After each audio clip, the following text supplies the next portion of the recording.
আসসালামু আলাইকুম রহমতুল্লাহি ওয়া বারাকাতুহু। প্রিয় কৃষক ভাই ও বোনেরা, আমার নতুন আরেকটি এপিসোডে আপনাদেরকে আন্তরিক শুভেচ্ছা ও অভিনন্দন। তো আমার অনেকে প্রশ্ন করে, ভাই ড্রাগন গাছের ফুল ঝরে যাচ্ছে। তো আসলে বর্তমান সময় আমরা দেখি প্রচণ্ড তাপদাহ চলতেছে। তো এই তাপের কারণেও হইতে পারে। এর জন্য আমাদেরকে কয়েকটি পয়েন্ট আউট করতে হবে। কারণ এই প্রচণ্ড তাপমাত্রার কারণে আমরা বাগানে দেখা যায় অনেকেই বিভিন্ন সার মাটি আমরা প্রয়োগ করতে পারি না, কারণ পচা ধরার ভয় ছিল, গোড়া পচে যাওয়া, কুশি পচে যাওয়া। এই কারণে আমরা দেখা যায় অনেকেই সার মাটি ঠিক মতো ব্যবহার করতে পারি নাই।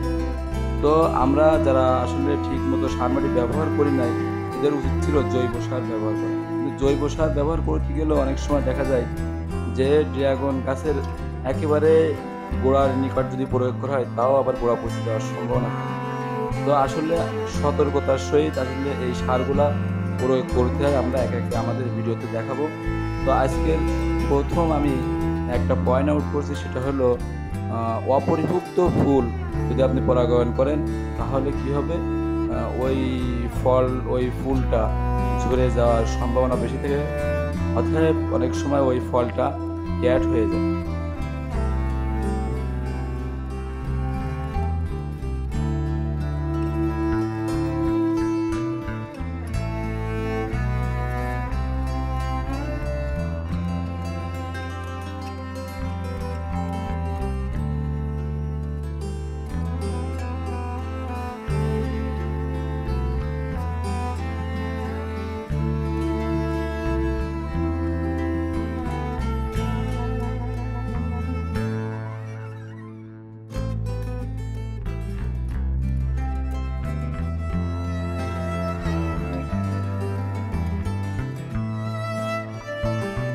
সমাধান: ড্রাগন ফুলের স্বপরাগায়িত ফুল, অর্থাৎ একই ফুলের পরাগরেণু দ্বারা স্ত্রী ফুলের পরাগায়িত হয়।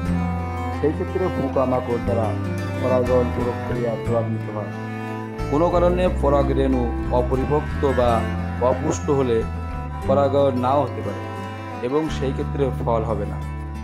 এই ক্ষেত্রে একই রাতে একই সময়ে প্রস্ফুটিত ফুল হতে পরাগরেণু সংগ্রহ করে স্ত্রী ফুলের গর্ভমুণ্ডে লাগিয়ে দিতে হবে, অর্থাৎ কৃত্রিম পরাগায়ন, হাত পরাগায়ন করে ফল ধরানো সম্ভব। যেহেতু আপনার মাত্র একটি গাছ রয়েছে, তাই পরাগরেণু পরিপুষ্ট হওয়ার জন্য পর্যাপ্ত জৈব সার সহ সুষম মাত্রায় সকল সার ব্যবহার করা প্রয়োজন।